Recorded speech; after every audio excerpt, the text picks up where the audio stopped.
Hello and welcome back to this edition of the Penn Sports Network. I'll be your host for the evening, Stephen Langdon Jr., joined to my left by Jake Sabonic and to my right by Jeff Hart. Guys, how are you feeling? Pretty good. Happy to get another episode of TPSN and happy to talk about some sports going on, and we're in a pretty good time of year right now. Well, Steve, I'm not going to lie. I'm pretty stressed, and all I want to do is overeat and cry and sleep, but we're back on TPSN, so that's a plus. Jake, you make that out as if that's not the daily. Oh boy. All right. Oh boy. Well, enough about our Personal problems. Let's get into right in the thick of things. Men's football. The Super Region 1s were released this past Sunday, and some interesting matchups for the first round. IUP comes in ranked 4th. They will be taking on Shepherd. That winner going to face the number 1 seed, Slippery Rock. And guys, how are you guys feeling about this matchup? Coming off a big win against Shippensburg. I'm excited. Shepherd obviously being the newcomer to the PSAC. I got a chance to listen to some of the players, whether it be JoJo, Ken. I listened to the Coach Torrell show. They play very similarly to Shippensburg. Their offensive line is very strong. They don't move a lot. It's very, very kind of just brutish, like just hard-hitting offense the way they play. But I'm excited because I think this football team is hungry to play slip again. I think they saw that they bled. I mean, I got a chance to talk to JoJo yesterday. I worked with him for a project last night. I was kind of just BSing with him about stuff. And I go, how do you feel about the chance to play slippery rock games? He goes, they're scared, man. They don't want none of us. He's like, after that last game, they don't want none of us. Shepherd, I hope you enjoyed your stay in your first year in the PSAC, but just realize this. IUP is going to sail through it. They, as Jeff said, they're hungry to get back to Slippery Rock. It's going to be part 2. IUP. It's going to be a good time. I think the matches themselves are quite intriguing. I think seeding could have went a little bit better. I think it's a little bit messed up on that end, but I mean, such is life. You got to play who you got to play, and all you got to do is just take it 1 week at a time. You start out 0-0 at the beginning of each week. No, the only thing I'm worried about is people having the mentality. Now, I'm not saying you're wrong, Jake. There's plenty of reason to think that IUP would win, and they should in all likelihood. But the problem is when you start thinking like that and start thinking about Slippery Rock, that's when you have a slip-up and you give up a game against a team that you took for granted. Yeah, and Shepherd is not a team to sleep on. They're not a strong team. They lost. Their only 2 losses of the season were the first game of the year to Ohio Dominican, and the second game was against Kutztown, which is ranked 2nd in the regional rankings. They will be playing Tiffin in the first round of the playoffs. So, honestly, I think that this is a game that they need to worry about. Shepherd is going to be hungry. They haven't played IUP yet. They haven't played in several years. I think 2014 was the last time that they played. And it was, I believe, in this situation in the national tournament. It was in the national tournament. So these 2 teams are going to be hungry. I know IUP came out off a strong win from last week. I think their defense was a little lackadaisical, for better terms, in the second half, but their offense was an absolute juggernaut. See, I'm glad you brought that up. A lot of people weren't giving the defense credit. I actually think the defense played a very good game against Ship. Mind you this, the last 2 games they've averaged 510 yards in the past 2 games alone. IUP limited them to 360. I was pretty happy with that, and especially in the second half of the game, I think IUP was just kind of playing keep away. They were just kind of like, all right, we'll give you those easy points, but we're not going to let you win the game. We already have the game at this point because they trusted their offense. Their offense could not be stopped. That was the real headline in that game on Saturday. I mean, Quentin Maxwell with 264 yards, 4 touchdowns. You had JoJo Gaza with 130 yards, 2 touchdowns, and Samir Bullock came alive in this game with 120 yards and 2 touchdowns. I mean, the offense was just killing it. I think the most impressive thing about this region is that out of the 7 teams, 5 are from the PSAC. That is incredible. I mean, there's, I think, 5 conferences that kind of make this I think I have 4, actually, conferences that make up this region. And for you to have 5 of the 7 teams to make the national tournament in one region, that's impressive. Well, I mean, the PSAC is religiously a very good sports conference. I mean, when you look at field hockey, obviously, I mean, I believe there were 3 or 4, top 25 teams at one point. I mean, it's just ridiculous. Basketball, usually, IUP, Slippery Rock, as is normal, but last year their star All-American got hurt. Mercier's, which we saw last year when they beat us in the tournament, and Westchester, who made the tournament. So it's like, in a lot of sports, they're a very strong conference for just athletics in general. And I agree. PSAC is a very resilient conference, if you ask me. Because one thing that I've noticed is that even teams that don't finish in the most prolific sort of way, may fall on the losing end of the season, they usually bounce back very well that next year. And one example I like to use is UPJ's basketball team. We saw it in the opening tournament, IRMC Hilton Gardening Classic. They played. I think they didn't play IUP, but they played the other two teams a part of it, and they looked stronger than they did last year. And they didn't finish too well last year, so that's the thing. PSAC is a very sports-oriented. I can't even say that. It's a very strong conference, and it's showing right here. 5 teams out of 7 making the national tournament. Yeah, so, I mean, of course, Slippery Rock at top, IEP ranked 4th. Kutztown came in, they're coming off a fresh loss to Slippery Rock. They're 2nd. Like I said, they'll be playing Tiffin, which is by no means a very easy school to play. They also had 2 losses. And then Westchester, who will be playing Notre Dame, Ohio. And I think that's the best game of the week. Notre Dame, Ohio have the best running back in the nation. He has 200 more rushing yards than any other back in the nation. Close to 2,000 yards on the season. I think he has 26 touchdowns on the year as well. It's just insane stats. But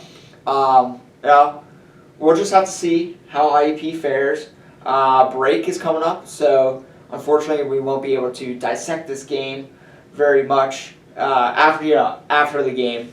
But hopefully IEP comes out on top. But guys, what's your predictions heading into this game? I'll keep mine very short, sweet, and simple. I think IEP is going to beat Shepherd. I think when they play Slippery Rock, it's going to be neck and neck. But I don't know. I gotta say, I think Slip might have the upper hand just because they're coming off a PSAC championship. It was a come from behind victory against Kutztown. A lot of people counted Slip out those first 3 quarters of the game. Then they came back to beat Kutztown and surprised us all. So a very offensive heavy game. Yeah, I was not. I was going into the game and I was giving score updates to the guys because I was watching the game instead of the IEP game, and Jake was saying to me, "Do you think this is going to be an offensive show?" I said, "It can't be. Like, these are 2 of the better defenses in the PSAC, but I guess when you just have that prolific of an offense, then you're able to get past any defense." And we saw Roland Rivers did not look himself the first 3 quarters. But then the 4th quarter came along and it was like, where did this come from? I think, hear me out. I think it's going to be a close game against Shepherd. I think we will come out with a win because on paper, talent-wise, by far, I think on paper, IUP is probably the most talented team in the PSAC, without question. When you look per position, how many people look. On-roster talent doesn't necessarily translate into success if you don't know how to use it. And Coach Tortorella generally does a very good job of using that talent. So I think I've seen this with this team. When we have a lot of very cakey games, to put it, a lot of very kind of easier games, and I'm just going to put it the way it is, very bluntly, cakey games. They were easy. I mean, you have Gannon, you have, not to cast any aspersions on Shippensburg, even though, yes, they're a tougher team, the record doesn't really show it. They're a below 500 team. You had Gannon, you've had a lot, you have 3 or 4 now teams that are pretty easy to go up against, and we start to kind of feeling, I notice this team really starts to feel themselves a little bit when they have a couple big victories. And then that's usually where we start to see them struggle. Not necessarily lose, but we saw that against Mercyhurst. We're like, whoa, why are you guys struggling so much? But I think what's going to happen... I think that's the thing that worries me the most is that they haven't had a tough opponent since Slippery Rock. Yeah, and here's my thing. I think if we can get past Shepherd, I think we'll beat Slippery Rock. If you've noticed, Slippery Rock doesn't look the same in the latter half of the season. I think they're running out of gas because of how physical they play. When you have a running quarterback, it's hard to ask him to do that the entire season, especially when he's your primary ball handler, your primary ball carrier, your guy who has more rushing yards than his running back. I think part of it is when you look like even a game against Empero put up 30 against them. Mm-hmm. I mean, they've struggled. And I think IUP, like they said, IUP's ready. I think they're angry. I think they're ticked off at them, and I think they want to win. And I think Slippery Rock's going to take it for granted. I know a lot of their students. I have a lot of friends who go there. I have family members who have graduated from there. Slippery Rock people are very high on themselves. They think they're better than IUP in every facet of the word, and typically they have the upper hand on us in athletics when it comes to football. And I think that's going to serve as a downfall this time because I think they're very high and mighty on themselves, and I've seen sort of a decline. Like, beginning of the year, Slippery Rock, I was like, yeah, they're blowing guys out. They're killing them. Now it's like, you're starting to struggle a little bit with some teams that you really shouldn't. Like, Now- Embro, you should not have allowed to score 30. Now, does the week off hurt or help Slippery Rock? I think that's going to be the question mark. Help. I don't think there's too many times, unless you're the Pittsburgh Steelers, where a week off hurts. Unless you have a coach that's just inept at making a game plan. I mean, Slippery Rock, to me, I think a week, especially because they're such a fast, athletic team, they need that week And off. I think the one thing that does help is that for whoever they have to play, you still have that week to prepare. You still don't know who exactly you're playing. So, I mean, yeah, you can kind of game plan for both teams this week, but at the same time, you can't really game plan for one specific team until next week. True, but at the same time, Slippery Rock also has a feel of what IUP can bring to the table, and not to mention they'll watch the game themselves and realize, okay, so what's more of the same? What did they change? And they'll catch on to that. And while at the same time, I've been told by Slippery Rock kids, IUP sucks in some other vulgar language. Slippery Rock's coaching staff has a keen eye for football. They know what to look out for, especially in new teams. So they already have a taste of what IUP can bring. And if they watch Shepherd and Chase Shepherd wins, they could probably easily catch on to what the big thing is. And since Shepherd's a newcomer to the PSAC, obviously I'm not the coaches or the scouters or the scouts for it. Maybe they don't know exactly what Slippery Rock can bring. So maybe Slip has the upper hand if they play Shepherd for IUP. They're on an equal playing field. I think the week off can do nothing but help them. Well, and here's my thing. I think IUP, I've been saying this, they saw that Slippery Rock can bleed. This was the first matchup I've seen in the past year or two to where, we can beat these guys. Like, it's not the same game where we hype ourselves up, we go to the game, and we lose. Like, no. We came out that way because I think we were kind of like, oh God, it's Slippery Rock. Then second half, we came out and got fire. Just think. There's so many plays you could go back at that game and go, we could have won easily had this not gone wrong. Like, you could just look at one play, like Quentin Maxwell throwing a pick six. We tie the game. Right at the beginning of the game. Think about that. Quentin Maxwell doesn't get a pick six. We're tied. That last play where we had a chance to get the ball back with 2 minutes, and I'm like, think if the defensive lineman didn't kind of pull back thinking the play was over. And I talked to some of their players. They definitely saw that too. That wasn't just me. Think that happened. We get the ball with 2 minutes left. We were on fire. We had scored on every drive from that point. Look at that. Or even in the first half. What if we had decided, run more rather than pass the ball on every single play, even though it was not working? There's a lot of things that we could look at and go, had IUP made a couple different decisions, they could have come out with a win in that game. But the thing is, I think they went into the game very kind of like same mindset they always did against Slippery Rock. They hype themselves up. It's almost like they get so high on like, we're going to do it. I think they almost get in their own heads. Kind of like when you're lifting, you're going for a max bench. You get in your head, you're like, yeah, let's go, let's get it. And then you go for it, but you get so in your head about it, it distracts you from actually playing the way you should be. And you end up hurting yourself because head. of it. Yeah. So like I saw that a lot with IUP. They'd be like, it's Slippery Rock, we got it. It's Slippery Rock, every time thinking about it, but it's like, just play your game. You can do it. Let me voice something else here. I think another contributor, if say IUP and Slip were to play each other, not even that. You go to the IUP and Shepherd game, is you, the viewer. How many times have we seen where the fans really got into it and IUP, all of a sudden that was the spark and the ignition that they needed in order to play well? It certainly played out at Slippery Rock. There was points in the Slippery Rock game that it did feel as though it was an IUP home game just because everything was starting to go. Full. The away stands were full. Yeah, and not to mention how vocal the entire stadium was packed. Yeah, and to me, I think it's going to be different. And I'm not saying we're guaranteed to win against them, but I think IUP actually has the edge if they can get past Shepherd. Shepherd, like I'm saying, we should beat Shepherd. We should. Yes. But I'm worried because I feel like we're starting to read our own headlines. We're starting to feel ourselves a little too much. It's like, all right, let's get back down to earth. You've beat up on like 4 or 5 cupcake teams, like teams that have below 500 records here. Let's also take a step back for a moment. I will also say that I think that IUP can, if they were to get above, get out of their own heads, I think Coach Tortorella has that mindset to bring them back into it. Because, Jeff, you watched it on the Paul Tortorella show. Coach Tort always says at the end of the week, or at the end of his show, we're 0-0 this week. We're starting a new season. This is where we are. He's not saying, we finished 10-1. Yeah, we're going to make it 11-1. No, it's 0-0. And that's, I think, what really corrals the players back in and realizing, hey, we got to take it week after week. Nothing is guaranteed. Well, we'll have to see. We'll have to find out. That game is this Saturday at the Mill. Everyone should go. Playoff football, nothing better. Fill the mill. Absolutely. But, before we get into basketball, we're going to take a quick break to, take a look at our sponsors. The Penn Sports Network would like to recognize the following sponsors for this episode. Cook Chiropractic. If you are looking to end your pain and begin living the life you deserve, call Cook Chiropractic. You've only got one spine, after all. Take great care of it with supportive chiropractic care. The leading health professionals at Cook Chiropractic and Rehabilitation are dedicated to helping you achieve your wellness objectives. The staff is committed to being the absolute best in their profession. Their reputation and success rate speaks for themselves. You can book your appointment at cook-chiropractic.com or call 724-465-9160. Crimson Hawk Rentals. Quality, convenient student housing now leasing for the 2020-2021 school year. Apartments now available near Johnson Hall. Tom's Pizza. Authentic, handcrafted Greek food at affordable prices located on 7th Street in Indiana.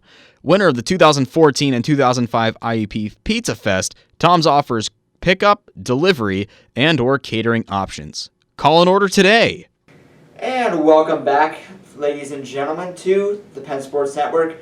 Thank you to our sponsors. We, appreciate their hard work that they, help us to produce this kind of content. But, now we're going to get into men's basketball, coming off a win against Lemoyne University.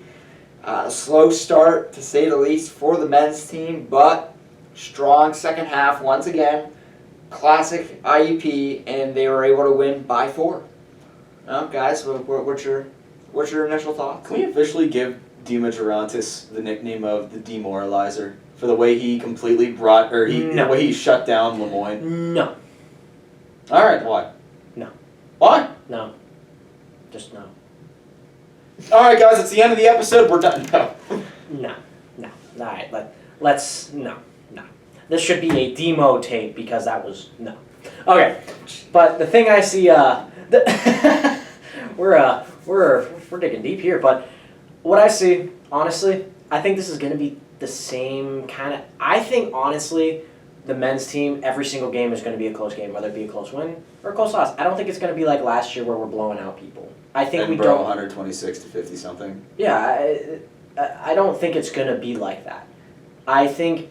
Because when you look at it, I think we're still playing the same brand of basketball with the exception of not giving it to Kobo and having, go, Kobo, fix it. I mean, and it's not that when you have the personnel to do that, do it. There's nothing wrong with that. Like, when the offense was getting a little stagnant, they'd give the ball to Kobo, and Kobo would get them going again. And then once the offense was flowing, it was great. Then Dante was hitting his shots, Malik was hitting his shots, Armoni would hit a corner 3. Hell, even Greg Barrett would hit a 3 once the offense was really feeling it. But, you don't have that in this team yet. I don't think you have. What this team is really devoid of right now is someone who can create their own shot other than Malik Miller. Demo Durantis can, but he's more an inside threat. He's a deadeye from the 3, but I love Demo Durantis in the post. Whenever, not in the post, but driving to the basket. I love it. When he has a nice hook or a layup, I love when he cuts to the basket. Armoni's a very good spot-up shooter. I very much dislike when he drives inside. 22 points in the second half. 22 out of the 28. And that's the second game we've seen Armoni with 20 points because he's the one thing on the offense that's a gimme.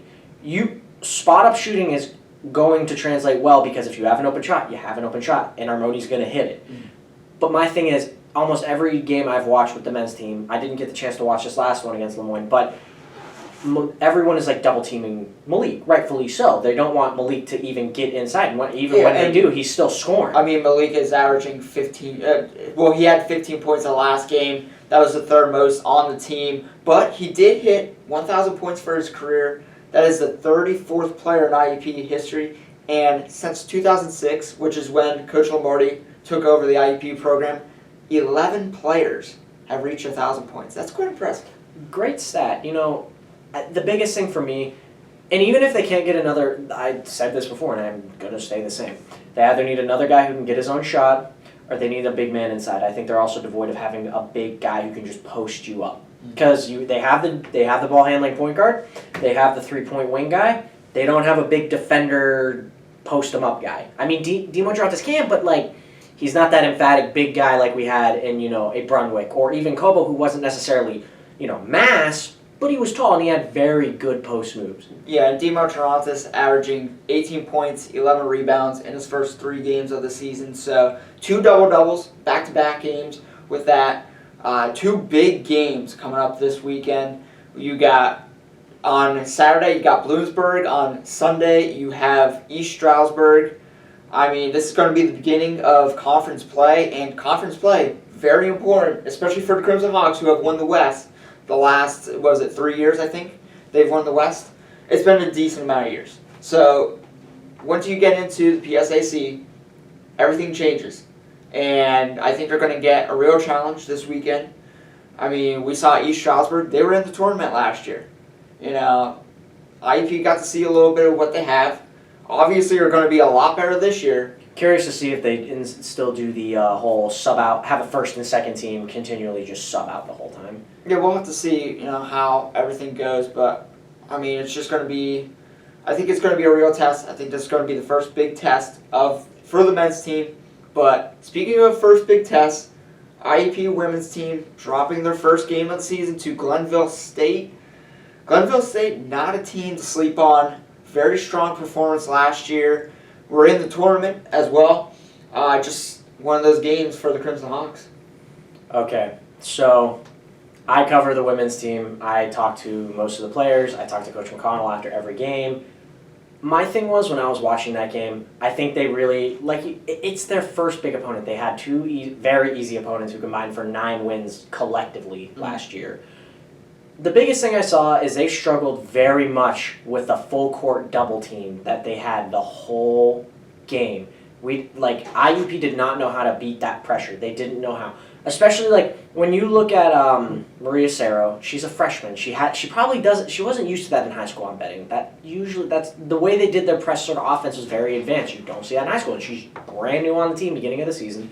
Michaela Lovelace was a bright. There were a lot of bright points in that game in spite of the loss. I mean, Michaela Lovelace really came out and had a game, 17 points, which was her career high, had a great game. So kudos to her. IB was also very unlucky, 10 threes, 10 threes. And some of them were very contested. It's not even a matter of, yes, they could have done a better job guarding the 3. I'm not saying they could not have done better, but 10 threes, and they were contested. I mean, Armstrong could not miss. Armstrong was hitting everything. But the biggest thing I saw from the Hawks, turnovers. 23. 23. I think the defense that they were playing really contributed to that. You didn't see a lot of charging fouls. It was more of just they were pressured and just had nowhere to throw it. The only problem I really had with the turnovers was that a lot of them, I saw a lot of intercepted passes. That is what bothered me. The intercepted passes. A steal, yeah, that's understandable. A double team, get it. It happens. But there were a lot of inside intercepted passes or a player anticipating it, or we're not seeing that, hey, there's pressure right on that player. We probably shouldn't do that. Or do a bounce pass rather than just a straightforward pass, Saw that. So that was a point of concern. I saw that a few times, especially coming off that pressure, like a bad pass. So that was one thing that was a concern. And I think when I talked to the players, they all said, we need to do better not giving up so many fouls, we need to not turn it over, and we need to guard the 3. Yeah. That was the thing that everyone said. But the one thing that take positive, they out-rebounded them. They out-rebounded them significantly by 6. They had 6 more rebounds than them. And they also shot more. I mean, way more. A lot more. Even though it wasn't falling, IUP was getting their offense going. Mm-hmm. I just feel like it was just sort of an off night, and this was their first challenge. I think the biggest thing that contributed to the loss was the lack of threes. IUP did an efficient job of getting into the paint and scoring easy baskets in the paint. But it's from outside that they just completely struggled. Natalie Myers taken out of the game. Another big point in that game. Didn't she have 2 points on that game, if that? Yeah, she was able. I know she had at least. I think she had 4. But still, that's way below her personal average. I watched that game. Steve and I were commentating. They did not give her any space. They gave her a ton of defensive attention. There was nowhere for her to score. They shut her down. And as soon as she started moving, either that person would pick them up or it would be a double team. There was no way of opening up her shooting capability just because she was just that locked down. And the problem is, and Coach McConnell said this, he goes, I wish we would we kind of figured out their pressure a little too late. Yeah, it's like the fourth quarter that they started figuring out the majority of their stuff. And getting it through. The thing that happened was that took away the three because immediately, and I think that was ingenious of the Pioneers, kudos to them, they took away the three because the moment we hit half court, we had to get rid of the ball because we were afraid of getting a 5-second backcourt violation because we're busy trying to get around the double team, and it's like, oh crap, get rid of the ball now, and then by the time you get rid of the ball, you're trying to move things around and the whole play's kind of thrown off. They didn't have time to really set plays. I noticed that. There wasn't a lot of time to really set plays. They weren't letting IEP collect themselves. Well, how many plays did McConnell call? I mean, he wasn't able to communicate many plays just because there was that much pressure that, like you said, you had to rush. But, Jake? Well, Jeff kind of hit the nail on the head. My biggest thing was the amount of personal fouls. I could be a broken record and say, obviously, turnovers are the biggest factor, but I got to go with personal fouls because reading the recap that Ryan Rebels posted, 8 personal fouls in the second quarter, and that's easy points you're giving up right there. That and turnovers, it's all about easy points. You give up contested Especially points. when Glenville State was shooting over 90%. Yep, It was 92. Yeah, 92% from the free throw line. That's unheard of. Which I found very weird because I was reading that update too. I found that weird because IEP was actually leading in the second at one point. Yep. They were up by 4, which I found very odd. Because when all was said and done, you would have thought IEP had the upper hand in the second. They had a quarter. strong run to come out of halftime. It was just right after that, it seems as though Glenville State just... They locked it up. They had. I'm talking about the second quarter, not the second Yeah, half. second quarter. Yeah, but that's the thing. You give up 3 points, you obviously lose a game by a sizable amount. You take away, I'd say about a quarter of those 3 points. It's a close-knit contest. IUP has a chance of coming out victorious in that game, but no. Those 8 turnovers in the second quarter, along with the insurmountable amount of turnovers they had, led to, free scoring drives by the Pioneers. And I want to personally say this to anyone watching, whether it be anyone from the basketball team. Winning isn't always everything. The best teacher is losing in sports. Everyone will say that. I think this was actually, I'm in a way sort of glad they lost. I think this loss taught them a lot because there's a lot of positive things to take from that game. You had a new guard who really came up and go, okay, if Maria's having a bad night or we feel she's not ready, Michaela Lovelace can step up her game for us. Mm-hmm. Okay, we really need to find a plan of when our three's not going, what can we do to set it up when we can't use our 3-point game? Because Mascaro, Myers, Alexander, the list goes on of people who can shoot the 3. That's what we got to do. And also, Jake, they were within 7 in the fourth quarter. They bridged the gap, and then Armstrong and number 23 and the sisters, last name. I can't remember. Oh my honestly. God, I forgot their names, but the 2 players, Stolier. Stoller. Yeah, the Stoller sisters, Emily, I believe it was Emily, hit like 2 threes in the fourth quarter that were so clutch. They were contested. Yeah. Heavily contested. Stoller and Armstrong hit some like huge threes that just iced the game for IUP. Yeah, and I mean, I would say all the time that the first loss is always the hardest loss. We saw with the IUP football team that the loss of Slippery Rock, although it was hard to take, they became a better team because of it. Not to mention, this loss again for IUP women's basketball, it didn't come against a conference opponent, so I would sort of put the label no harm, no foul on it. And it comes against a ranked opponent. Both IUP will teams drop a few spots, but I think they'll still remain. They dropped to 16, Yeah, which but- isn't bad. You're still in top 25. But here's the thing, though. IUP, Glenville State, between the two teams, 60 wins last year. Each team had 30 wins. They went 60-7 as a collective whole last year between the two teams. That's impressive. Yeah. And so, it's not like we played, like a Pitt Johnstown that, they're like average to like just slightly below average. No, this was a good team. They showed up at the KCAC. They did what they needed to do. No harm, no foul for the Crimson Hawks. 1 loss isn't going to kill. It's a clean loss. That's It's all a I got to clean say. But, we'll have to find out how these two teams rebound. But that would just about do it from us. We're going to be taking a short break with Thanksgiving coming up. But, we'll be back again after to kind of recap everything that's gone on in IEP sports over break and into the winter time. But that would just about do it from us. From Steve London Jr., Jake Slobodnik, and Jeff Hart. We will see you guys next time.